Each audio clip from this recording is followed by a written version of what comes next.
Ibu Menteri yang sebelumnya, Ibu Bintang, pada saat itu kemudian mendapatkan ingat yang 5 arahan Bapak Presiden, kemudian 5 arahan Presiden itu ternyata juga dikuatkan untuk kelembagaan dari kementerian ini. Dulunya kementerian ini 100% adalah perumusan kebijakan, sinkronisasi program-program begitu.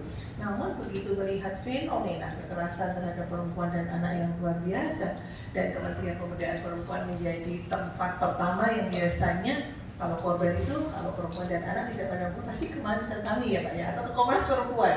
Nah inilah yang kemudian mendasari Presiden kemudian mengeluarkan Perpres nomor 65 tahun 2020 tentang tambahan tugas kepada Kementerian Pemberdayaan Perempuan dan Perlindungan Anak. Kami diberikan ruang untuk bisa melakukan implementasi, fungsi-fungsi implementasi untuk melakukan pendampingan-pendampingan kepada korban, layanan-layanan kepada korban. Inilah yang kemudian juga menginisiasi Kementerian Pemberdayaan Perempuan dan Perlindungan Anak untuk memberikan ruang kemudahan, aksesibilitas kepada korban, tidak hanya korban, keluarga korban, masyarakat yang melihat, mendengar, menduga adanya kasus kekerasan, untuk memudahkan memotong semua memotong proses-proses pengaduan yang selama ini sangat panjang yang kemudian melelahkan korban. Apa yang kami lakukan? Ya itulah yang kemudian kami membuka juga, salah satunya adalah membuat hotline Sapa 129 yang itu juga ternyata luar biasa. Ini berarti tahun yang ke-5 ya, 2020, 21, 22, 23, 24, tahun yang ke-5.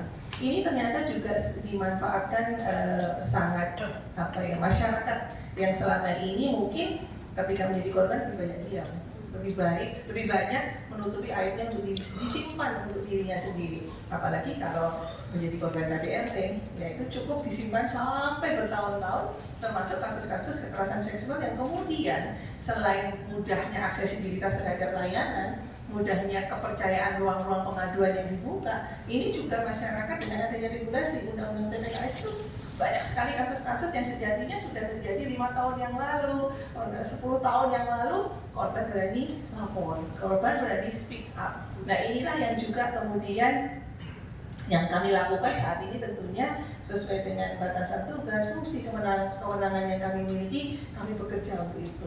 Jadi kalau kerja-kerja layanan itu 247 ya, 24 jam, 7 hari, 365 hari. Ini yang kemudian juga untuk memastikan korban memiliki kembali korban juga merasa tidak sendiri, korban merasa ada yang peduli, korban merasa juga bahwasanya apa yang dia alami itu juga mendapatkan respon, baik itu dari keluarganya, kemudian dari juga kami di kementerian, dan itu juga tentunya menjadi pemantik untuk kerja-kerja layanan ini yang kami lakukan. Layanan ini tentunya sesuai dengan asesmen perbuatan korban yang kita lakukan. Korban datang, apa yang diperlukan itulah yang kami lakukan, dan kebetulan juga dalam rangka penanganan kekerasan kemarin juga amanat dari Undang-Undang TPKS itu luar biasa Pak Ferry. Karena dari sisi penyelenggaraan pelayanan terpadu, Kementerian Pemberdayaan Perempuan, Menteri PPPA itu ditugaskan sebagai koordinator. Didukung nanti tentunya dalam konteks pengawasan, di dalam konteks pelaksanaannya, itu juga komisi HAM di dalam Undang-Undang TPKS.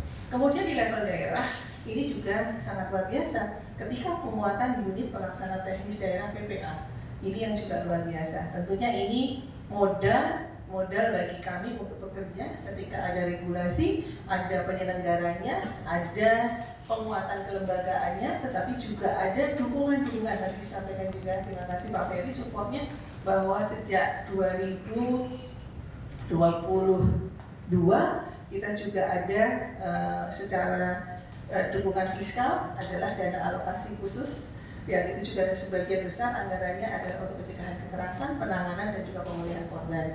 Kemudian 2025 nanti Pak, kita selain dana alokasi khusus non fisik, kita juga diberikan tambahan untuk dana alokasi fisik, yang tentunya ini juga konsentrasinya adalah untuk perbaikan sarana-sarana atau UPTD untuk bisa bekerja maksimal. Tentunya harus ada kesiapan secara infrastruktur, kesiapan secara sumber daya manusia, dukungan dan komitmen pemerintah daerah. Inilah dampak yang selama 5 tahun terakhir kami rasakan untuk bisa memastikan menjawab sejatinya bagaimana negara hadir untuk untuk menyelesaikan kasus-kasus kekerasan terhadap perempuan dan anak. Ya. Nah, terima kasih Ibu. Mungkin teman-teman ada yang mau bertanya? Udah kan. Tapi ketika kita berjalan di momen tahun-tahun sekarang, itu jenis kekerasan itu banyak sekali yang baru, Bu. Salah satunya adalah artificial intelligence. Nah, mungkin saya mau tanya pendapat dari Kemen PPPA juga, Bu, terkait bagaimana sih sebenarnya. Jadi tahu iramanya pada 2 tahun yang lalu itu seperti apa. Pada saat-saat terakhir ketika menentukan 9 jenis kekerasan, itu terakhir sekali dibahas terkait dengan kekerasan seksual berbasis elektronik. Karena pada saat itu juga ya tadi kemajuan teknologi yang bisa membuat membuat teknologi yang kemudian sejatinya mengkamuflase gitu ya, mengkamuflase itu korban sampai sedemikian rupa. Nah, di dalam undang-undang sendiri itu juga di undang-undang TPKS ketika semua unsur-unsur yang terkait dengan delik-delik yang ada di dalam undang-undang TPKS terpenuhi, tentunya juga ketika ini penggunaannya menggunakan platform digital ya terjerat begitu ya. Nah, sekarang kan juga cukup berhati-hati ketika mengirimkan gambar, mengirimkan ucapan-ucapan yang kemudian juga ini tidak nyaman untuk yang dikirimin. Itu kan juga membuka peluang ya Pak Ferry untuk juga ini undang-undang TPKS melakukan atau bisa dijerat undang-undang TPKS dan juga memang irisannya dengan undang-undang ITE ya nantinya ya. Tetapi sekali lagi kemajuan teknologi inilah yang juga harus kita antisipasi karena dampaknya, dan kita selalu masih prihatin ya karena pelaku kekerasan khususnya kekerasan seksual itu pelakunya ada orang terdekat. Pelakunya ada orang-orang yang kena korban, orang yang harusnya memberikan perlindungan. Itu yang menjadi kerja tersendiri bagi kita untuk terus-menerus sejatinya penggunaan teknologi bisa kita manfaatkan juga menjadi moda yang cepat. Sekarang ini dengan menggunakan teknologi orang tidak harus bertemu langsung, tetapi yang harus kita antisipasi ya tadi penggunaan yang kemudian over control itu yang kemudian dampaknya justru ini menjadi sarana yang memudahkan para oknum untuk yang menjadi pelaku kejahatan khususnya kejahatan seksual.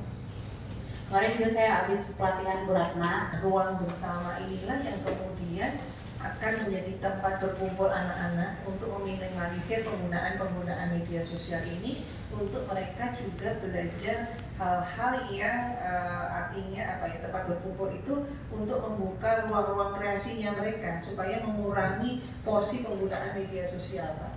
Jadi ini yang juga untuk mengembalikan lagi karakter anak-anak kita untuk, kalau Ibu Menteri menyebutnya, mengenal negerinya sendiri, mengenal sosok-sosok pahlawan yang dimiliki Indonesia. Kadang seringkali kan sekarang ini anak-anak kita sudah nyaris ya, adik-adik kita, anak-anak kita itu tidak mengenal tokoh-tokohnya sendiri loh. Tokohnya Korea gitu ya, drakor, siapa lagi? Saya juga nggak tahu ya Pak ya.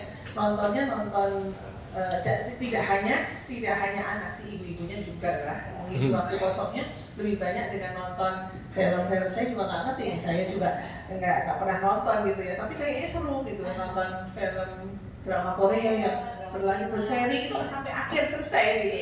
Nah, bagaimana cara ini kemudian kita ganti dengan adanya ruang bersama ini kemudian menjadi tempat titik kumpul untuk menanyakan ide, mengenai gagasan, ide-ide kreativitas gitu ya.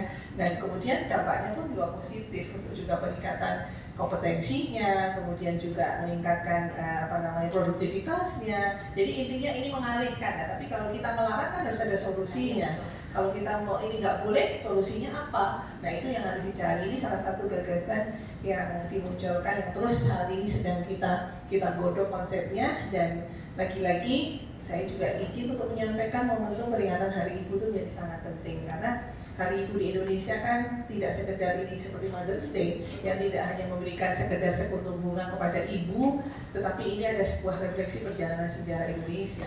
Nah ini yang juga menjadi momentum setiap Hari Ibu, bukan ini hanya hari-harinya ibu-ibu, tetapi bagaimana juga mengajak generasi-generasi muda untuk terlibat, untuk mengenal bahwasanya Hari Ibu itu bukan sekedar hari yang kemudian diperingati dengan berkebaya, misalnya dengan menggunakan baju-baju tradisional, tetapi lebih dari itu memberikan nilai, memberikan value, menanamkan karakter bahwa Indonesia itu bisa berdikari karena ada peran perempuan di sana. Ini yang harus diketahui oleh anak-anak muda. Ini yang sekarang ini lebih banyak kita mendeliver message untuk Hari Ibu itu kepada anak muda, Pak Ferry. Jangan sampai nanti kita juga kehilangan arti sejarah perjuangan bangsa yang sejatinya perempuan ada di dalamnya. Ada anak-anak muda yang dulu mungkin juga terlibat dalam proses, dan kita ingin melihat refleksinya, kemajuannya dari masa ke masa. Itu semangat dari Hari Ibu, karena 16 hari anti kekerasan itu selalu kemudian identik tadi dengan peringatan Hari Ibu yang kita peringati, dan itu sekali lagi setiap tahunnya menjadi refleksi, tetapi juga proyeksi karena masih banyak PR yang belum terselesaikan, dan semakin hari dengan penggunaan teknologi yang luar biasa, kemajuan peradaban yang luar biasa, kita tidak bisa mengingkari, kita tidak bisa mendefend itu semua, tetapi bagaimana kita mengkonstruksikan itu menjadi nilai-nilai yang positif, itu yang paling penting. Terima kasih Bu Ratna. Baik, mungkin karena bisa menambah informasi juga kepada masyarakat, tidak hanya menjadi sesuatu yang berulang gitu, tetapi juga menjadi semangat untuk terus mengampanyekan hal-hal baik